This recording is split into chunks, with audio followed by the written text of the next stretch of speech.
নমস্কার।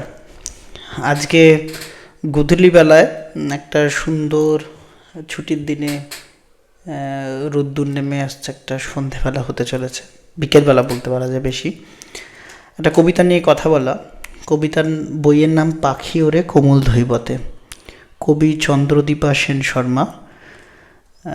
তো চন্দ্রদীপা সেন শর্মা কবি হিসেবে আমার তার বই পড়া, 2-3টে বই এখন অবধি পড়েছি।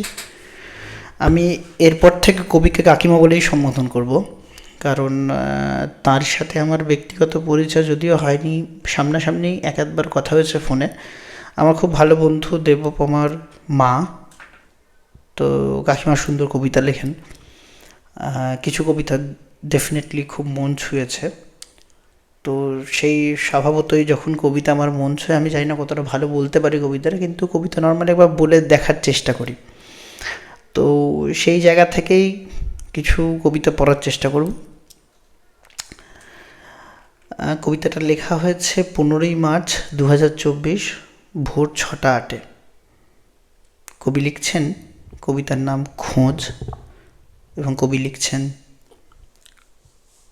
শহরের প্রতিটি তৃণ, লতা, পোকামাকড়, এমনকি আকাশে মুখ তুলে তাকিয়ে থাকা কংক্রিট আজ বড় সুন্দর। নিজের ভিতরে অনুভবের প্রশান্তির পাশে কিছু অক্ষমতা ছিল, স্বপ্রণোদিত অজ্ঞাতবাস। বুহ ভেঙে দরজা জানলা খুলে আজ বলতে ইচ্ছে করছে, হে আমার আস্তিক্য, কথা বলো, তোমার সুন্দরকে দেখি। ভনিতা ছাড়াই আত্মকুঠরিতে টোকা দিতে ঝুঁকে পড়ে মৃদু ভোর, মায়ের স্নিগ্ধ দুচোখ ভেসে ওঠা প্রথম আলোয়। নিজেই নিজেকে ভালোবেসে আদর করি। জানলায় বসা চড়ুই দম্পতি আমাকে এক পলক দেখেই হুশ করে উড়ে যায়। একটি নিটোল দিনের শুরু হয় এভাবেই। খুব সুন্দর লেখা। এই যে একটা নিটোল দিনের খোঁজ হিসেবে নিজেকে খুঁজে পাওয়া আমার বেশ সুন্দর লেগেছে। আর একটি কবিতা না পড়লে নয়, যেটি আমাকে সত্যি নাড়া দিয়েছে, ছুঁয়ে গেছে। এই কবিতাটি লিখছেন কাকিমা 22শে জানুয়ারি 2023 দুপুর 12:30টার সময়।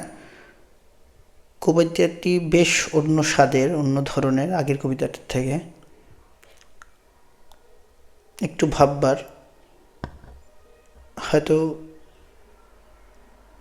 একটু একাকিত্বে নিজেকে নিয়ে ভাবা এবং নিজেদের কিছু সম্পর্কগুলোকে নিয়ে ভাবা, কিছু মুহূর্ত এবং কিছু সম্পর্ক যেগুলো হয়তো ইমর্টাল। কবিতাটির নাম মা।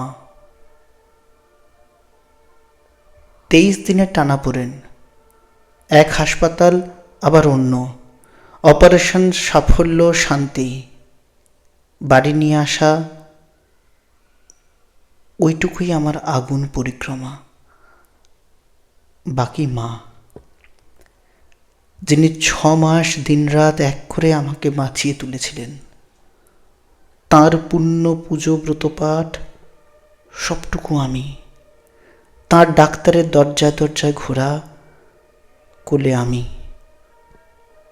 23 দিন, 1 মাসও নয়। তিনি ঘুমের মধ্যে চলে গেলেন, ওইটুকু আমার মাকে নিয়ে পরিক্রমা। তারপর আগুন। ছোঁয়া দিয়ে যায়। আরেকটি কবিতা অন্তিম সংস্কার। কবি লিখছেন, এটি 19শে ফেব্রুয়ারি 2023 সকাল 9:55। ফুলকি উঠছে পাটকাঠির আগুন তোমাকে ঘিরে অন্তিম প্রদক্ষিণ। সকালেও তোমার হাসি মুখে চুমু খেয়েছি। রাতে নীরব আগুন তোমার অপার্থিব শরীরের সামনে ঝুঁকে আসছে মাথা, খুলে যাচ্ছে নাক কেশরের পাপড়ি, এবং যথা সর্বস্ব আমার। ফুলকে উঠছে পাটকাঠির আগুন, তোমাকে ঘিরে অন্তিম প্রদক্ষিণ। খুব সুন্দর কবিতা। অন্তিম সংস্কার।